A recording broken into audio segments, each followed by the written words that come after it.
Good morning students, how are you? I hope you all are fine. तो बच्चों चलिए आज के आपके 5 न्यू इंग्लिश वर्ड स्टार्ट करते हैं। Our first word is branch, BRANCH, branch. Branch का मीनिंग होता है डाली। आइए जानते हैं इसको हम इस सेंटेंस में कैसे यूज़ करेंगे। The tree has flowering branches, पेड़ की डालियाँ फूलों से लदी हैं।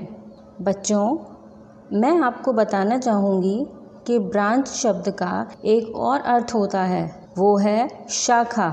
जैसे this bank has a branch in our village also, इस बैंक की एक शाखा हमारे गांव में भी है।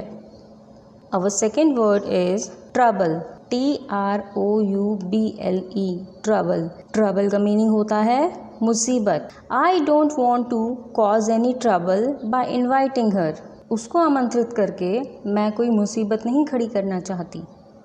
Our third word is hit, HIT, hit. Hit के भी बच्चों 2 मीनिंग होते हैं।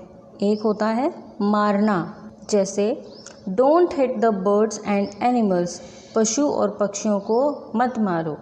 और हिट शब्द का ही एक और मीनिंग होता है सफल।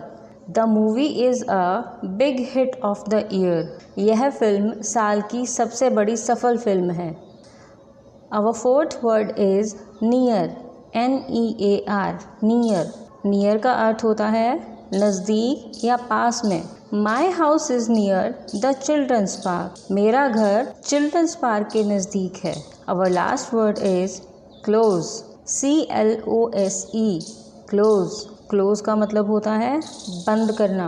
It's time to close your books and get ready for the test, यह किताब बंद करके टेस्ट के लिए तैयार होने का समय है।